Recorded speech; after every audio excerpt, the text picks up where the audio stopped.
Hoje, em 9 minutos, uma conversa que certamente interessa um grande contingente de capixabas, diz respeito àquelas pessoas que portam os créditos, os créditos de dívidas com o governo reconhecidas em justiça e por isso denominadas precatórios. Nós vamos conversar com uma das autoridades que está à frente do processo, que coordena, um dos coordenadores, um dos responsáveis pela Central de Precatórios do Tribunal de Justiça do Estado do Espírito Santo, o doutor Isaías Eduardo da Silva, com quem nós passamos a falar agora. Doutor Isaías, essa questão do precatório foi objeto da lei 9.705 de 2011, ela que estatuiu, ela que disciplinou os critérios e normatizou no âmbito estadual. No âmbito estadual, a modalidade de pagamento de precatório. Exato. Né?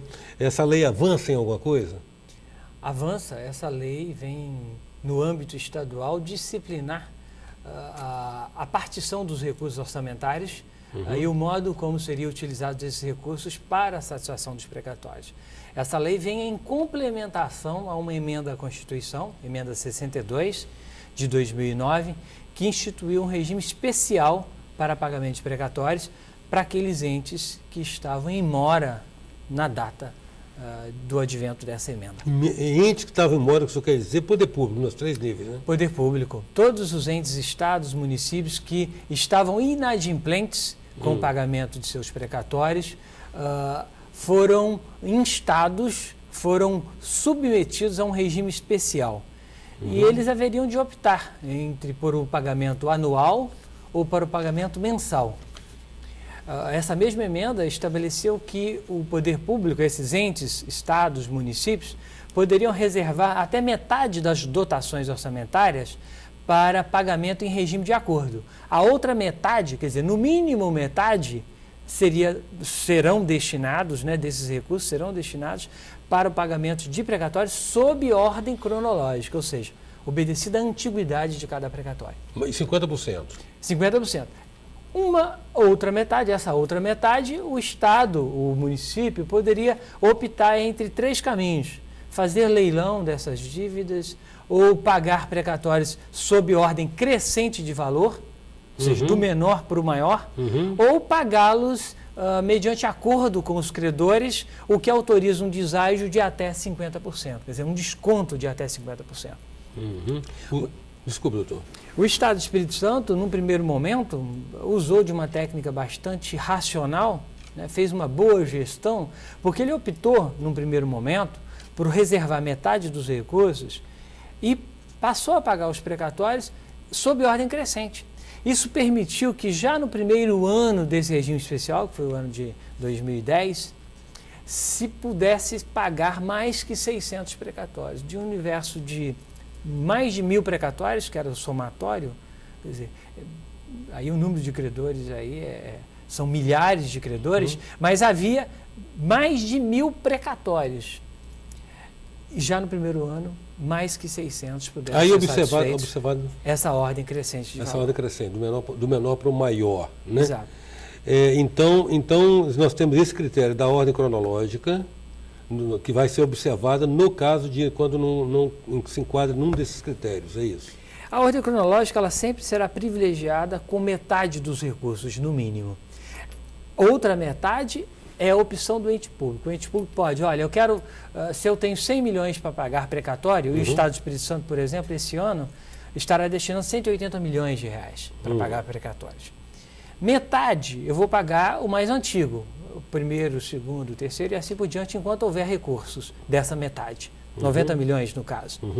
Os outros 90 milhões, neste exercício de 2012, serão destinados para pagar precatórios em regime de transação com os credores, o que permite o deságio de 50%. Até de 50%. O deságio é de até na dicção da emenda, mas o Estado pode, o município pode estipular um deságio padrão. No caso do Estado, ele optou por um deságio padrão de 50%. Entendi. Quem aderir, quem quiser, poderá receber com essa metade, com esses 90 milhões, concedendo o deságio, pode receber à vista, imediatamente, todo o seu crédito. Ainda assim, doutor Isaías, não fere um princípio de justiça um devedor impor unilateralmente o desconto que ele quer pagar? Veja bem, O credor não precisa, embora estamos falando de uma adesão, de uma transação por adesão. Um entendimento, né? Um entendimento. Ele não está jungido Não é obrigado. não está obrigado a aceitar esse acordo. Ele pode permanecer em ordem cronológica ali e no momento em que ele alcançar a primeira posição nessa ordem, ele será satisfeito com a integralidade do seu crédito. De fato, o ideal é que o poder público pagasse 100%. E não apenas uma fração do que deve. Esse é o mundo do desejável, é o mundo para o qual nós estamos caminhando. Esperamos chegar, né? Onde esperamos chegar. Essa emenda 62, se por um lado ela concedeu mais uma prerrogativa, ela criou uma situação facilitadora, digamos assim, para o poder público zerar o seu acervo de precatórios, por outro, no regime comum, inaugurou regras mais severas. Porque antes você só podia fazer sequestro de quantias do poder público se houvesse preterição da ordem, quer dizer, pagamento fora da ordem. Era a única hipótese. Hoje não. Hoje, a não alocação, a não destinação de recursos suficientes para o pagamento autoriza o bloqueio das contas do poder público, autoriza o bloqueio do fundo de participação dos municípios ou o bloqueio de fundo de participação dos estados. Então avançamos no âmbito legislativo e avançamos no âmbito da aplicação das regras. Eu falo de avanço, Eustáquio, pelo seguinte... Não entendo, eu concordo.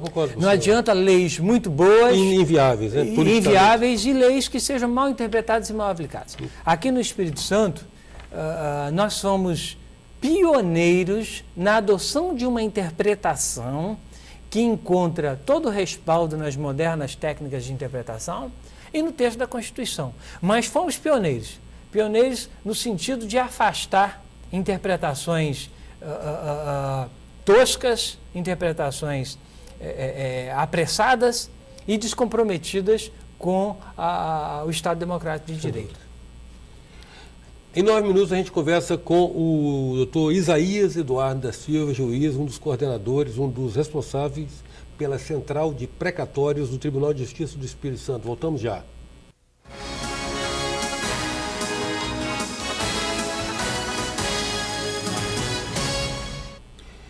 Voltamos com 9 minutos que traz hoje o doutor Isaías Eduardo da Silva, um dos responsáveis pela Central de Precatórios do Tribunal de Justiça do Estado do Espírito Santo. Doutor Isaías, qual os prazos que se projetam para os que se optarem por receber os precatórios integralmente, não transigirem, não quiserem esses acordos de 50%? Veja bem, nenhum ente público pode ultrapassar o prazo máximo de 15 anos. 15 em alguns casos, esse prazo acabará sendo necessário por conta de uma dívida muito volumosa. Sim. Temos a situação de Iguaçuí, por exemplo, que é um município que tem uma dívida muito elevada se comparada com a receita total daquele ente público. Temos aí uma dívida de 32 milhões de reais, enquanto a receita líquida do município de Iguaçuí não chega a 40 milhões.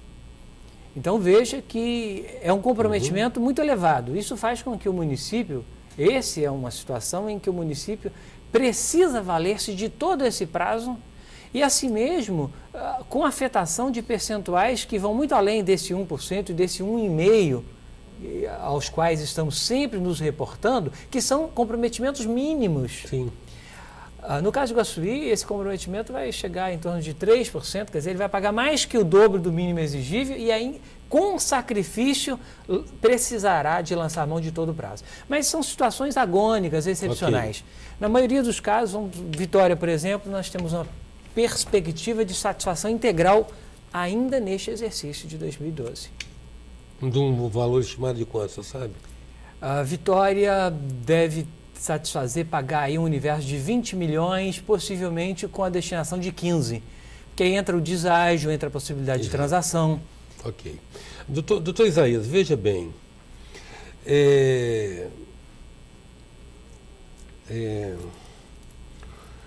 Há uma relação que fica.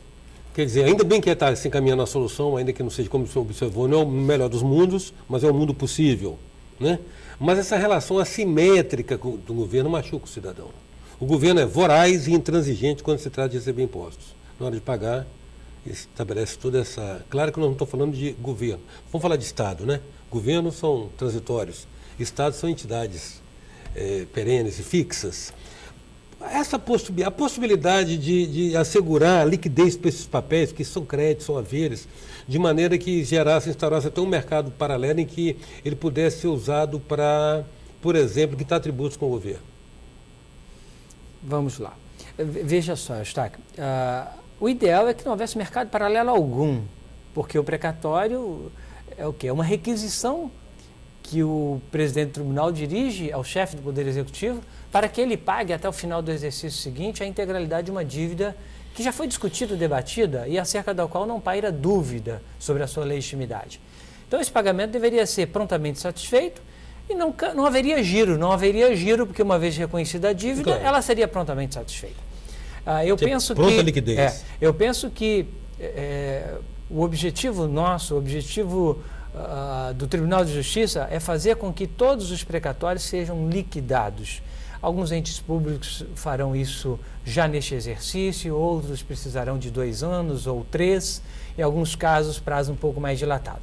Mas eu penso que eu não vejo com nenhuma simpatia esse mercado paralelo, embora saiba que ele exista. Sim. Credores estão aí vendendo seus créditos por percentuais vis. São transações até algumas suscetíveis talvez de invalidação, porque o preço vil numa negociação é uma das causas de nulidade do negócio jurídico. Mas o fato é que muitos credores cediam seus precatórios por valores ínfimos, por fração ínfimas da sua totalidade, por conta de uma perspectiva... De nenhuma perspectiva de que receberia esse crédito. Então, imaginando que receberia daqui 20, 30 anos, ou talvez nunca receberia, prefere vendê-los por 3, 4, 5% do seu valor facial. Isso é terrível, mas eu sou muito otimista, né, no exercício do meu ofício, da minha profissão, e eu acredito mesmo que essa realidade está mudando. Já mudou bastante. Nós começamos em 2010 a pagar precatórios. No final de 2009, começamos fazendo audiências de conciliação. Eu me lembro que no final de 2009, na gestão do desembargador Álvaro, nós fizemos a primeira audiência de conciliação para pagamento de precatórios. E pagamos um precatório de 83. No final de 2009, pagamos um precatório que foi formado no ano de 83. 26 anos. Então, é muito tempo. Eu estou pagando... recentemente temos aí satisfeito alguns precatórios que a demanda começou nos idos de 1950 a 1960. Mas nós avançamos tanto que eu já estou pagando agora precatórios formados em 96, 97. Entendi. A fila está andando. Entendi. Agora, doutor Isaías, a minha pergunta foi incompetente, que eu misturei, embaralhei conceitos. Eu falei de mercado paralelo, que, como o senhor explicou bem, talvez é uma situação a ser evitada, com a possibilidade do sujeito usar o precatório para quitar imposto. Uma coisa é uma coisa, outra coisa é outra, né? E perfeitamente, são situações distintas. Existe o Instituto da Compensação de Créditos Tributários, e aí é competente cada ente público que tem capacidade tributária, isso os estados têm competência para legislar sobre compensação de tributos estaduais. Cada município tem também competência para legislar sobre compensação de tributos municipais.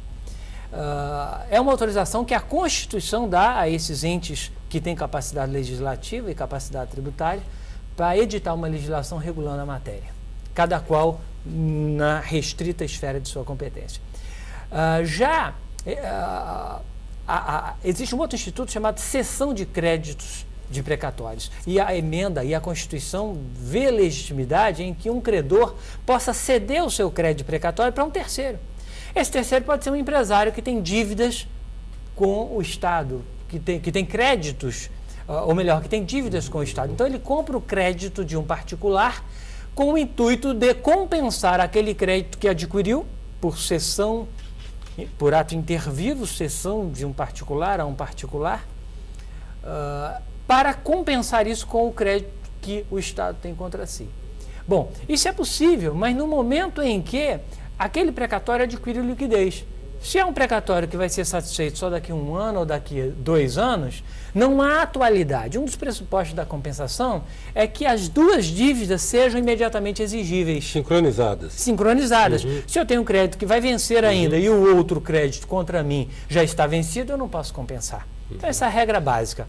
Então, empresários que têm dívida tributária com o Estado, com o município, podem adquirir precatórios, mas somente poderão compensar no momento em que esse precatório se torna líquido. Eventuais dívidas a vencer, não dívidas vincendas. Né? Não dívidas vincendas, dívidas a vencer. Se ele tem uma dívida que vai vencer, ele pode comprar um precatório que também irá vencer. No momento em que as duas se tornarem líquidas e exigíveis, a compensação.